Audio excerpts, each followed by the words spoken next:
Okay, everybody, we are back again live this week, and I'm Dr. Jeff Smith, and I'm here with Debra Dodson from the Community Foundation, and we are literally talking about millions and millions of dollars that are right here in Danville, and I bet many of you do not even know where it is.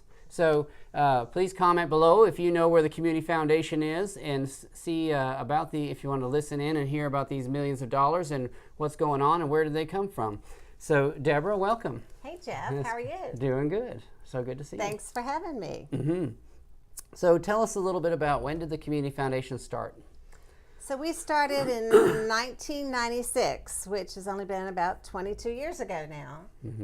Whit Clement was who we credit as one of our founders, and many people still remember Whit's name. He was a local estate planning attorney with Clement and Wheatley, and also was in the House of Delegates and ultimately served as the Virginia Secretary of Transportation. Yeah, I remember Whit. Yeah, so Whit really got us a strong start. He understood, he said, worked with so many clients that came in and tried to set up what they were going to do with their wills, and they struggled over maybe their charitable giving and how they wanted to direct it, and they would send it to the national such and such in New York and the American such and such in DC. That's what we find a lot when working with the Humane Society. A lot of people send money to the Humane Society of the United States, and that money gets diluted and used different ways, but very little of it comes back to our community, and we have such a tremendous need here. Absolutely. He said he realized that there needed to be a vehicle for people to give back to their home and back to this community. He also had worked with the Richmond Community Foundation and knew about their great work in Richmond, and they're kind of the parent community foundation in Virginia. We're all independent, but they're the ones that help and lead all the rest of us. And Richmond has about $750 million right now, and has just really made a tremendous impact in the state's capital. It's just fantastic how it can grow. So how much do we have here? Well, we're about 37 million. And we started in 96 with zero. Right, So zero. those are all local people who gave that money. Absolutely. One of the things to make clear first is, because people get us confused all the time, is that we are not that foundation that was started by the sale of the hospital, even though they're our good friends. Yes. And they actually help support our grant making. But the community is the primary word in the Community Foundation, and yes, we started with zero. The early board talks about passing the hat to raise enough money to print the first stationery. Wow. And Sammy Saunders, who was our earliest treasurer, talks about carrying the treasury around in his pocket. Yeah. So and so little by little, every gift really has added up. We have over 4,000 donors from all across the nation. Wow. And I don't think they really ever envisioned that either. Right. I think they felt like everybody here was going to give here. But one of the messages that we have tried to encourage is to give back home. We have a lot of people from this area that have gone and been successful and live other places, but we want them to give back to their home. And as people set up funds that touch families and in memory of people and things like that, that is what has happened. So how does someone set up a fund? It's really easy. We said we kind of work like a charitable bank trust department, except I think you need a few more zeros at the end to work with some of those bank trust departments to set up your own trust or your own private foundation. When I was looking several years back, maybe 8 years ago, I don't know, and I was thinking that I felt like we were given donations to here and there, different animal causes, and I give to Boys and Girls Club and other things too, but I was wanted something for people who needed help here, and I was said, well, someone had told me that you can set up your own foundation. So I started Googling that, and like, you need to hire a lawyer, and you need to have big money just to start. So this is an option that's like setting up your own individual foundation within the Community Foundation, and you do all the management super cheap. That's right. It's really a great opportunity, and it kind of brings philanthropy down to most everybody's level. So for as little as $10,000, you can set up your own fund, and you can name it the Joe and Mary Smith Fund. You can say, I want it to be used to help the environment, arts and culture, children with cancer, all types of things. You can personalize it to what is the most near and dear to you. And then for $25,000, you can do it for a scholarship. And those are permanent funds that will last past our lifetimes. And once a fund is opened, we actually give you 3 years to reach those minimums. And it can be you and your 50 closest friends and family members. So you don't have to come up with the $10,000 all yourself right away. No, and we've seen that happen over and over. That's fantastic. So it really is a wonderful thing. They're all managed as one pool of funds. Right. They're all invested as one pool of funds. So that little $10,000 fund gets to be invested as part of a $37 million pool. There's one tax return of the whole organization, one audit of the whole organization, and we are a 501c3 charity ourselves, and so all of the expenses are kept very low because we get donations that help support our operations. Right. So your management fees are one of the cheapest of any charity I've ever seen. It is very bare minimum. I can tell you for what we charge, you get a lot for your money. Right. You really do. I promise that's really you. great We're money. good stewards of the money. It's really going back to the community. Yes. So what causes do you support? Oh, we support everything. Anything. Our primary unrestricted funds are all spent here. Danville, Pennsylvania, and Caswell County is our core service area. And then we're doing more and more in Halifax County and trying to build up funds in that area. And so we have, if it is a charitable organization, odds are we have supported it. We just gave away in January $714,000 in grants for this year to, I think it was 47 different organizations. Wow. So arts and culture and education and cancer and children and boys and girls and God's Pit Crew, and I mean, it's just a long list. A lot of fire departments and emergency squads and life-saving crew and everything. It's really wonderful. So that's great. You give back every year. It's like that That's money. right. It just the base is growing of the money is, every year. So not only people are giving more, but the money is actually growing on its own. True. We are trying to our pledge. And it has been proven so far for 22 years is that even if nobody added to the funds at all themselves, that they would still continue to grow every year through our investments, and then we would also make grants and scholarships out of them every single year, and we have done that. Well, tell us about the Veterinary Emergency Treatment Fund. I know we're all interested here at the Family Vet, and a lot of the people viewing, we have donated in honor of their pets, and we have a rewards card program for our clients who are regulars, and they get to save 5% on everything they spend here, but also in their name we donate 1% of their spending every year. So, well, every month we send a check. So you have been so going? faithful. You have been so faithful to give to it. So it was established in December of 2011. It's hard to believe it's been that long. Through your support, and I love that your vision, if I remember it right, was to. You said you used to give memorial gifts, I think, maybe to Virginia Tech and other places outside of the immediate area. And you realized, again, there was a vehicle to do that locally. And so I think just today we got a donation in with a listing of maybe 4 different clients' pets that had passed away that y'all had given gifts in memory of. And we always notify those families. And I've heard from many of them, as I'm sure you have, that that means so much to them. Yeah. But the ultimate purpose of it, what I believe, was to help pets be able to stay with families when after a crisis and maybe the person couldn't afford that care. And to give other veterinarians in the area, you don't even take advantage of it yourself, to give other veterinarians in the area a chance to access some funds to help that. Right.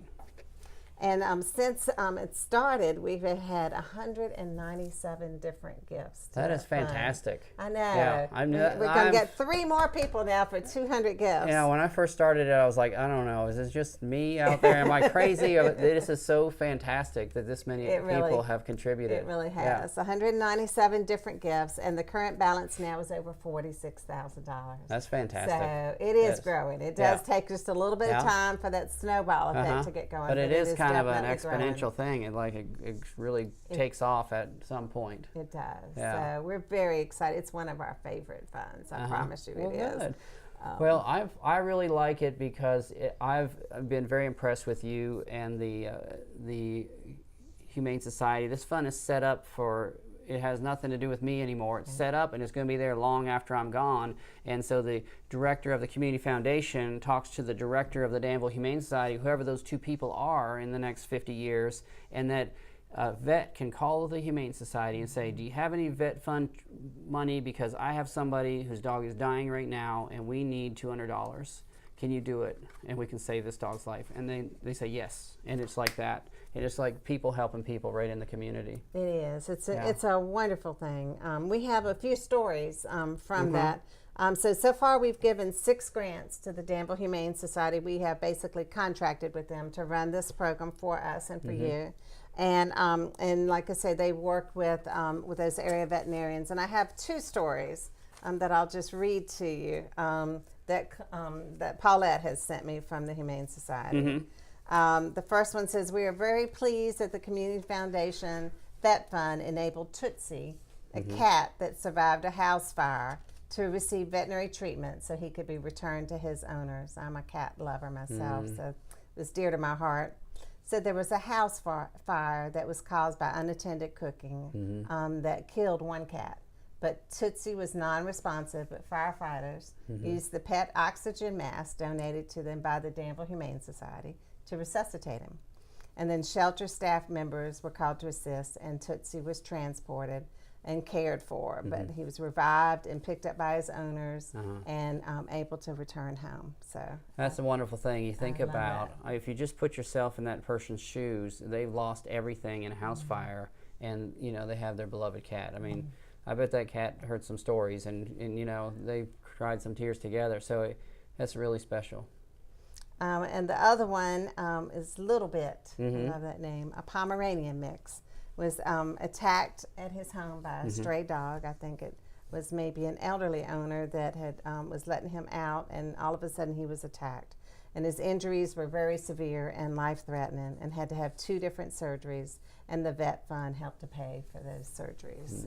And so I believe that Little Bit also was able to go back home. Yeah, that's great. I love those stories, and those are just a few of the stories that this fund is helping with. And we know that just like our medical care under extreme circumstances, I know those costs add up, and not everybody is prepared to take care of those. Well, if your house burns down and you lose everything, and your cat is at the vet, and they say, we need you to pay, or else we can't treat him anymore, and then like, I've lost everything. I don't have any money. Who do I turn to? So I think that's the kind of things that veterinarians hear every day, and it's very hard decisions in real life, and so this is the idea behind the fund. So. And the other thing is that it makes the loss of those pets that you're giving gifts in memory of kind of help another person's pet. I'm sure that really would make those owners feel good. That's how we started it. Is we started out that when you lose a pet and they meant so much to you, you want someone else to have that time with their pet. You realize you appreciate it. And we were sending money to Virginia Tech to help with the vet school and training new veterinarians, which I think is a good thing, but we realize there's such a need here. And this is such a great asset for us. I think it's a great partnership. It works wonderfully when we all come together. So how can someone give to the vet fund? Oh, there are a lot of ways that they can give. We will make it happen. Okay. So gifts, like we've mentioned, can be given in honor or in memory of a pet or a person. Maybe it's an animal lover that you know, and they have a birthday or something, and you want to give a gift to it. So they can certainly mail the checks to us. Yeah. Or they can go online to our website, which I think is on our sign, but it's cfdrr.org for the Community Foundation. And so they there you can zoom in and read that cfdrr.org. And so that's where you can make online credit card gifts. It's quick and easy and secure. Yeah. And then we deal with a lot of more difficult gifts. Sometimes people want to make stock gifts. That's an excellent way to take advantage of some gains that they may have in stock and not have the taxes. And one of the more popular ones right now is you can make rollover gifts and distribution gifts out of your IRA if you are 70 and a half. So you're 70 and a half and you have money in your IRA that you don't really need, and then but if you take it out, you have to pay taxes. Right, because you're required at that age to take so many distributions. Oh, you're required to take it out. You take some out, and you're going to be taxed on it if you take it out. So this way, instead of you taking the distribution, you have it sent directly to charity, and it counts as that, so you don't get the income. You don't have to pay taxes. Right. And you also get the credit for the donation, right? Well, you don't get a deduction because you haven't gotten the money yourself. Right. It's just you don't get the income, but you also have made a charitable gift. You're not getting the income, so then it puts you in a lower tax bracket too. That's very good. We're having more and more of those. And then, of course, we are hoping that some pet lovers will add the vet fund as a beneficiary of their estate. We work with a lot of people that, again, make us beneficiaries of maybe part of their IRAs or their will or their life insurance and things like that. So that's a way. Often people are worried about having enough funds during their lifetime in case they need more medical care. Yeah. But a gift after their lifetime is often a way that they can So you, make an to impact. rewrite your will takes a little forethought, which I probably need to pull mine out and see where I am. Everybody should review every once in a while. But you can also change as beneficiaries just on the IRAs. And again, the IRA, the beneficiary from an IRA saves, we don't pay taxes on it, so we would get the full amount. If you leave an IRA to a child or somebody, then they're going to probably have to pay taxes on it as well. So sometimes we always recommend that everybody talk with their attorneys and their accountants and their financial advisors to see what's best for them. But those are some of the options. Yeah, I know a lot of those things is crazy, but if you're going to die and your kids are going to get it and they're only going to get half of it, you might as well let the community foundation have all of that money and use different funds for different things, and it works out better for both of you. Right. Absolutely. I think it can help everybody. We're certainly, not trying to tell anybody not to take care of their families, but I think there's a place for the community as well. Yeah, I want to take care of my family too, but I also, as part of my life's work, I want to make an impact on my community. And what I liked about the fund was, I'm like, I can give $10,000 now. It's a little bit hard to scrape it together because I'm not finished saving what I need to save, but as we go along, we can kind of experiment with the fund and add to it here and donate there and figure out ways to make it grow and see if we can help it along. And I can see the impact of it while I'm still here. Absolutely. So rather than, put something on paper and if I die, I'm assuming everything's going to go the way I want it to.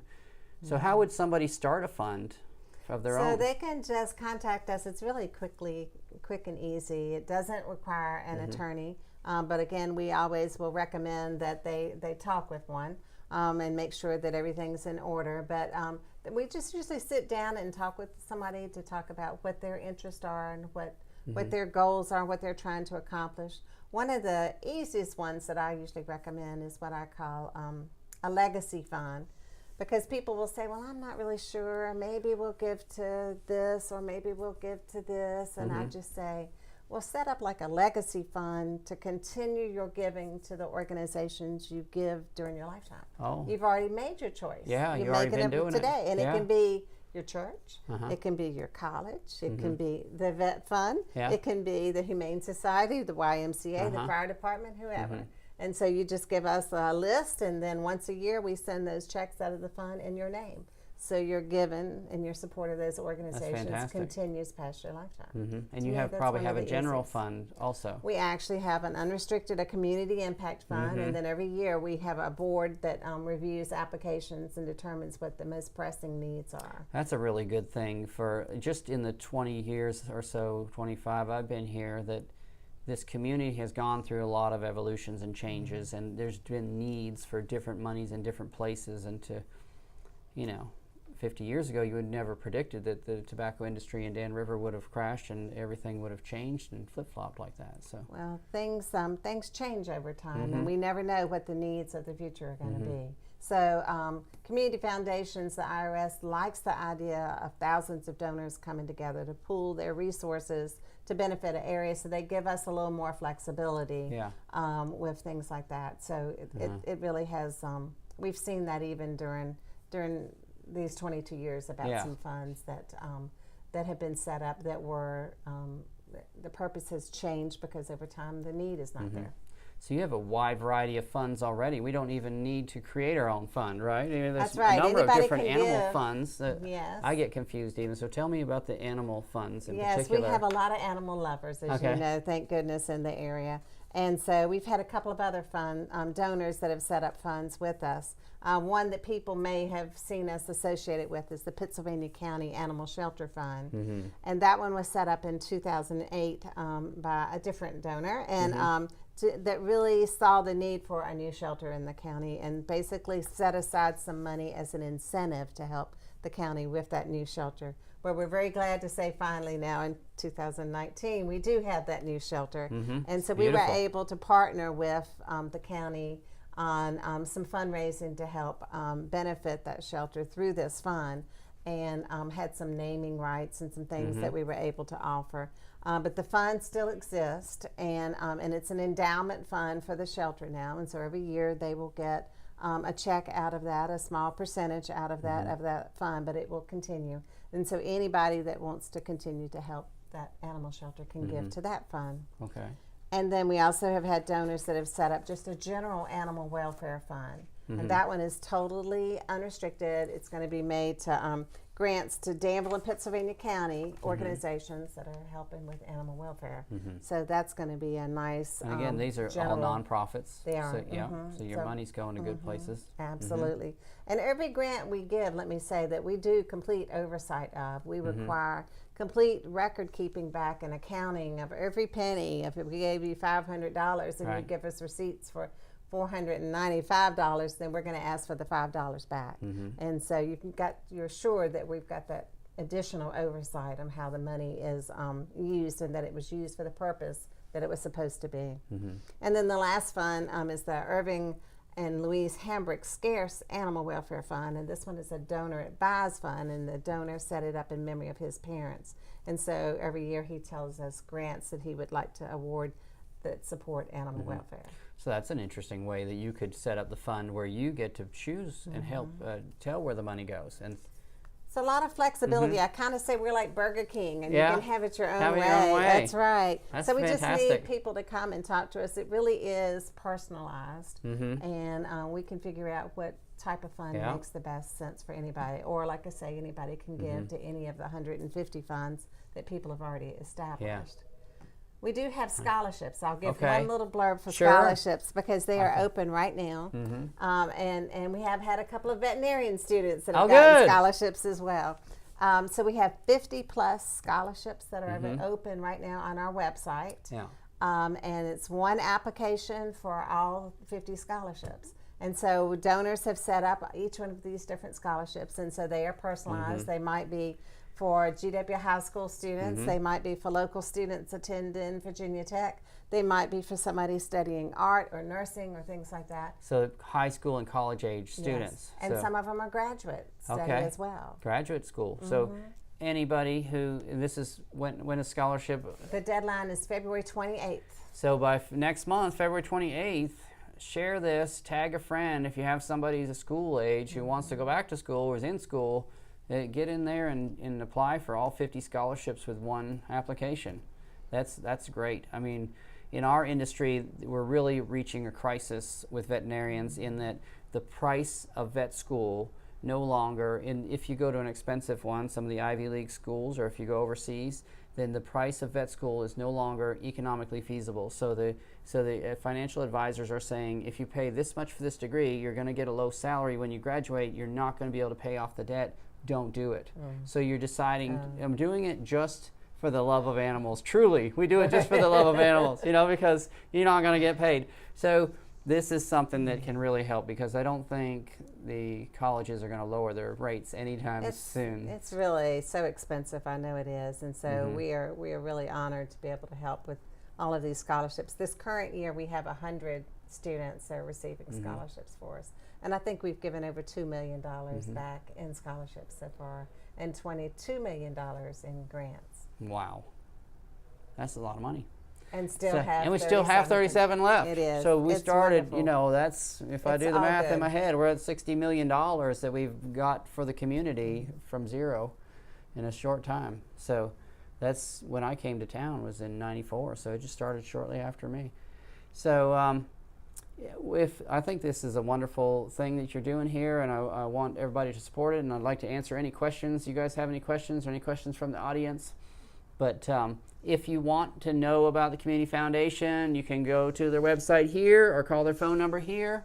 But also you can comment below, and I'll be watching this. It comes up on my cell phone, and it flags me, and I can get Deborah to call you back, or I can answer your questions or send you an email, or however you want to be contacted. We can make that happen. So, Deborah, thank you very much. Thank you for having me. Appreciate you coming in. Thank you. Thank That's you wonderful. for everything you have done, Jeff. Well, thanks. That's all we have.